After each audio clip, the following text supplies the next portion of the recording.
was working at a public charter school about a half an hour from where I live, and I'd been there for 13 years. And in all all respects, for the first 5, 7 years, it was a wonderful, wonderful experience for me. I was working in my strengths. I loved what I did.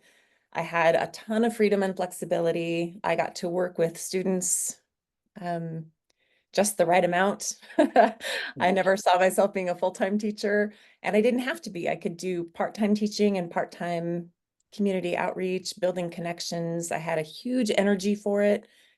And and then the organization started growing. And by the time I was about 7 years in, it had grown to about the size, pretty close to the size that it is now, which is 900 students. And as organizations get bigger, they're no longer entrepreneurial in nature. I mean, of course they are, right? I mean, we straddled this line between the entrepreneurial world and the educational nonprofit world, and so it was a really interesting spot to be in, which I loved. But at that point, we started getting better at systems like entrepreneurial endeavors do, which is wonderful for efficiency. It's not so wonderful for someone like me who loves to problem solve and always be doing different things. So really the last problem to be solved was marketing. And that's where I landed. And I did that for quite a few years. Again, in the beginning, I kind of enjoyed it. I think like a marketer and I think like an entrepreneur, but um, the level of marketing that I felt was needed, is really into the social media marketing. That's a big push for that world, and I hate social media, and I didn't want to do it. And so I found other ways to do outreach that was real to me and to my heart, but those opportunities kept shrinking, and I felt like I wasn't using my skills. I didn't feel like I was doing a good job for the organization. And so I leaned really hard onto my emotional strengths and my relationship building skills, to the point that I really got far more burned out than I knew, until I had a panic attack at work. And that's what really showed me that I desperately needed a switch. I think I started talking to you right before the panic attack, actually. I had Yeah. kind of been searching for something, and so by the time we really started talking, I had this new knowledge that, oh my gosh, I have got to get out. I have to get out. So that's Mhm. a long story, but Yeah. that's where I was when we met. I would say the first thing, I had a choice whether to be with a female coach or a male coach. And I've always had really good male friends, um, just all my years.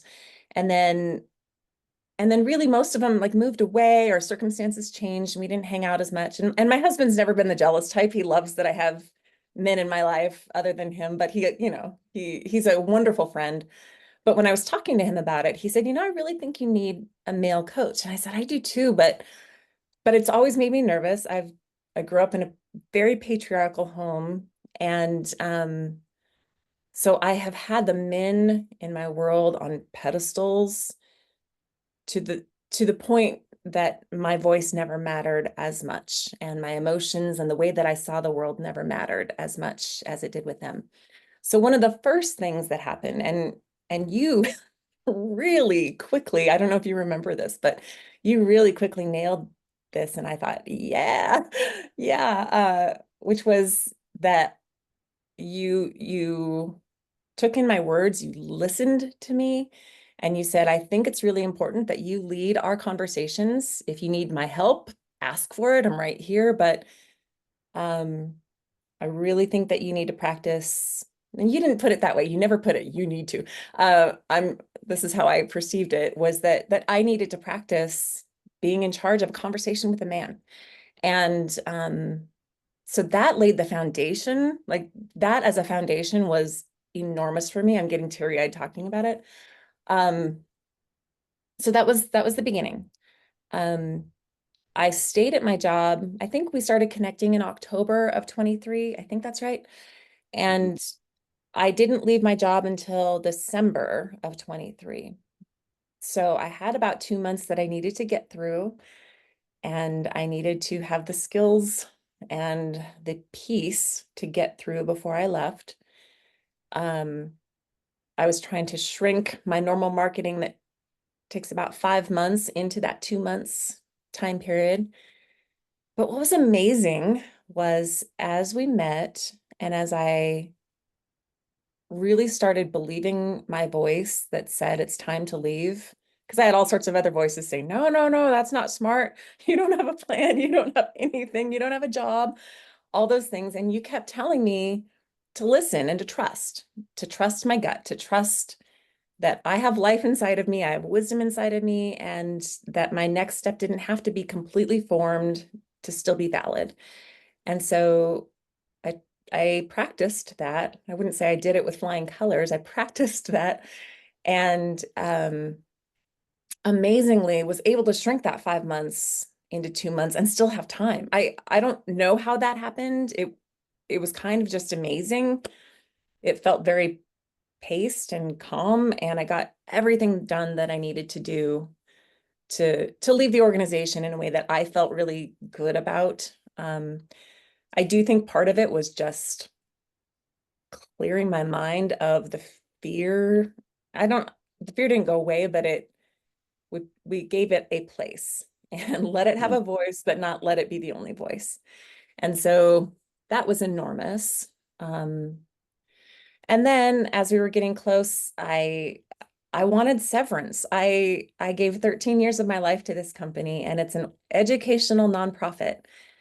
So it is not typical to give a teacher severance when they leave. It's not what happens in the public school world, and it's not what happens in the charter school world. But I'd been there from the almost the beginning. Well, the beginnings as a parent. I was hired 2 years into its lifespan, and so I, with your help, went in and asked. You helped me um, script my little speech. You helped me choose to do it. I think one of the questions you asked that I loved was, well, when you look back on it, if you don't ask, are you going to be sorry that you didn't? And like, well, yeah, I am. Like, how do I know what he's going to say if I don't just ask? And I tell you, Ben, like I think I've shared it with you and I shared it in the podcast, but like I this is a man I've known, for 13 years. He's been my boss, he's been my mentor, he's been my friend. I adore him. He's wonderful human. And I could not look him in the eye. I was sweating.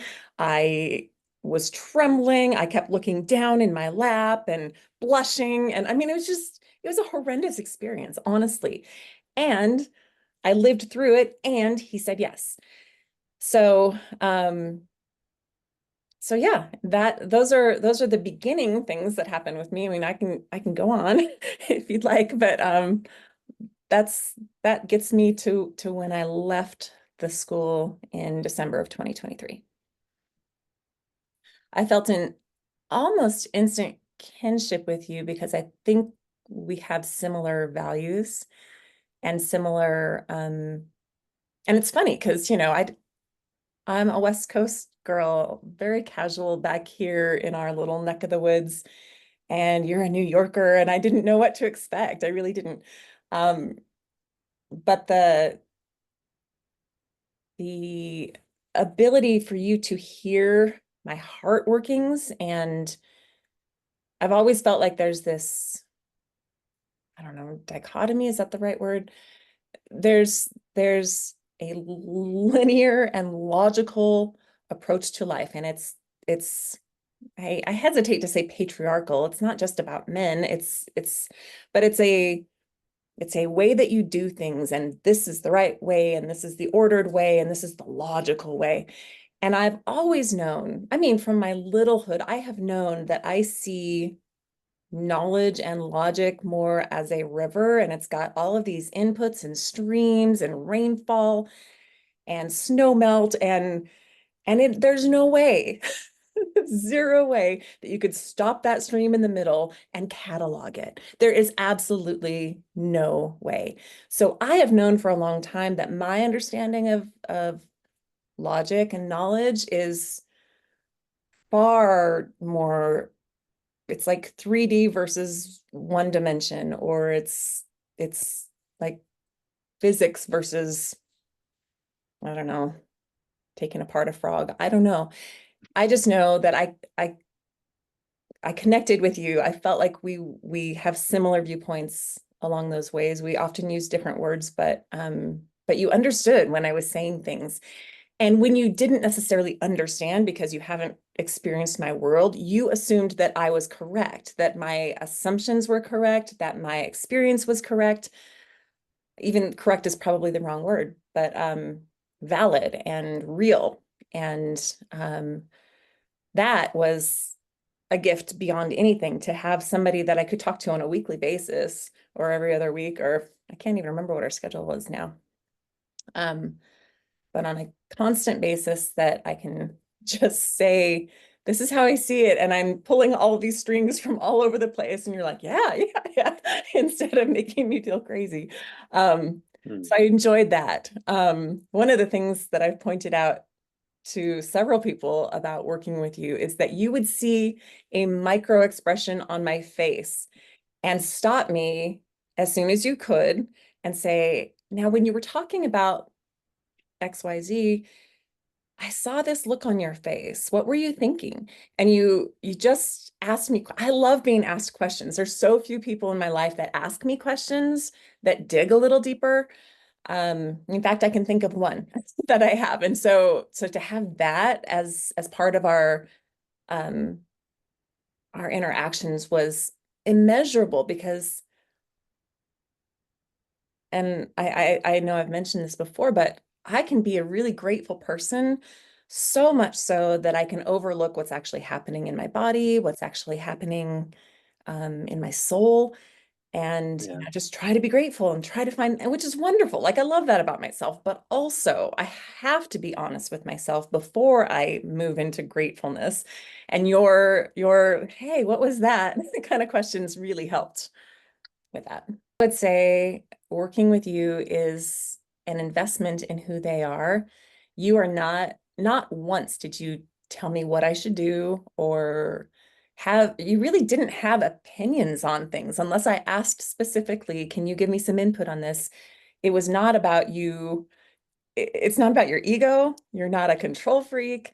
You're here to really be a sounding board and to help someone find the wisdom that they actually have. You believe, that's what I love about you. You believe that every person has the wisdom to navigate their journey. And so your goal is to help them find their own wisdom, not to do Mm. anything else.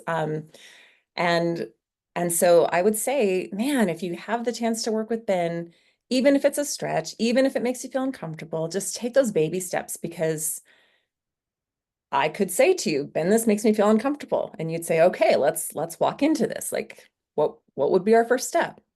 And just to have somebody to strategize with, and in such a personable way. You really bring a lot of heart and soul to what you do. So that's what I would say. Thank you. Thank you. Changed my life working with you. Appreciate it.